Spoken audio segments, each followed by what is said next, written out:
Honourable Chairperson, sir, I rise today on behalf of my party, the All India Trinamool Congress, to speak on the Women's Reservation, the Nari Bandhan Bill.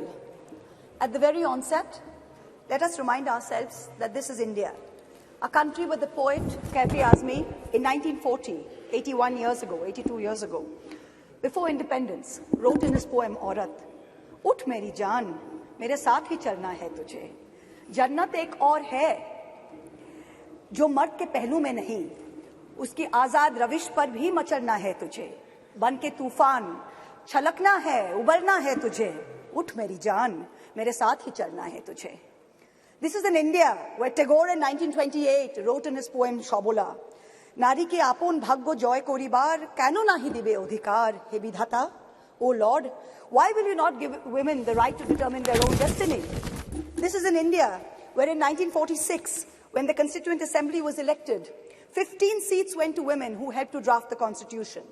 Both the United States and the United Kingdom saw lengthy suffragette movements before women were granted the right to vote.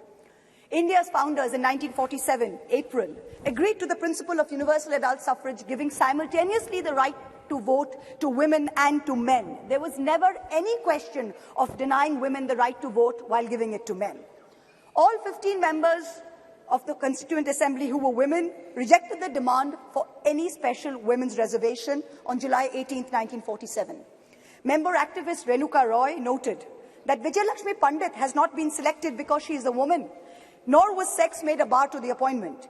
It is her proven worth that has been responsible for her appointment to the high office of ambassador to a land. The demand for special reservation is an insult to our intelligence and to our capacity.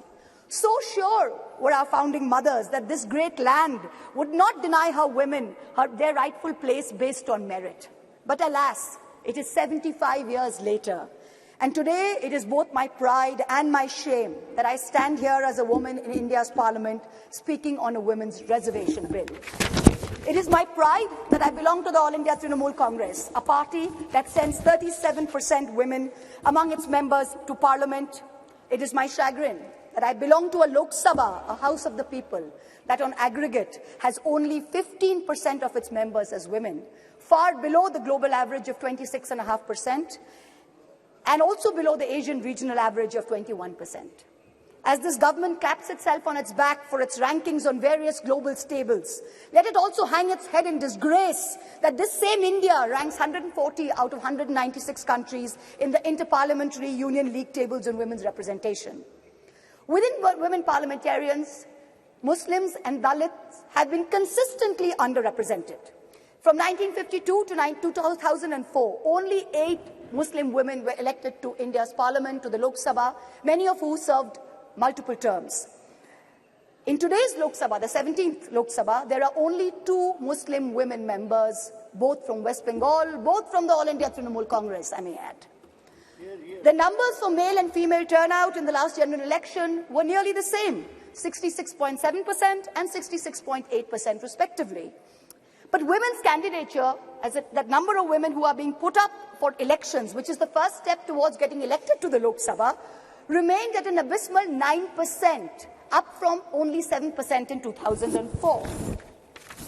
As we started our innings yesterday, our new innings in this newly constructed temple of democracy, our Honourable Prime Minister grandly proclaimed that it seemed he was ordained to perform many important tasks for this country, including this one.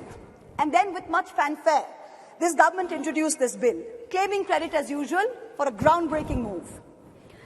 But wait, what does this bill really say? Article 334 of the bill says, "The reservation shall come into effect only after delimitation has been undertaken. Delimitation will only be undertaken after the relevant figures for the next census have been published. The rotation of seats for women shall take effect after each subsequent exercise of delimitation." So what does this mean? In true BJP's Goebbelsian doublespeak style, it means we don't know if and actually when we will actually have 33% of women sitting in the Lok Sabha. Because number one, the date of the next census is entirely indeterminate. Because of this, number two, the date of the next delimitation exercise is therefore doubly indeterminate.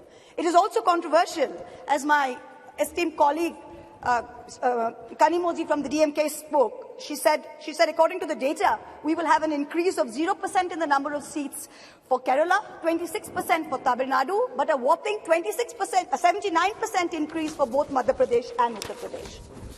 So women's reservation is dependent on two totally indeterminate dates. Can there be a greater jumla? Forget 2024. This may not even be possible in 2029. We are being asked time and again, do we support the women's reservation bill? Trinamool Congress is bill ko support karega ya nahi?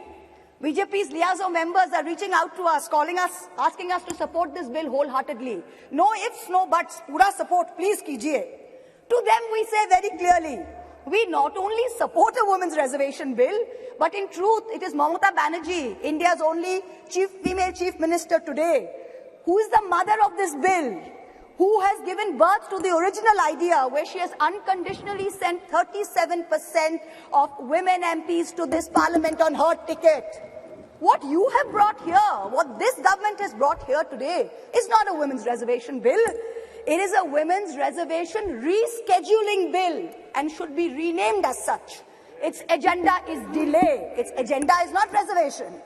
The endless dithering over when there will be the next census, when there will be the next delimitation, will only ensure that the urgent need of reservation for women in elections to the parliament and to state legislatures will be indefinitely delayed yet again.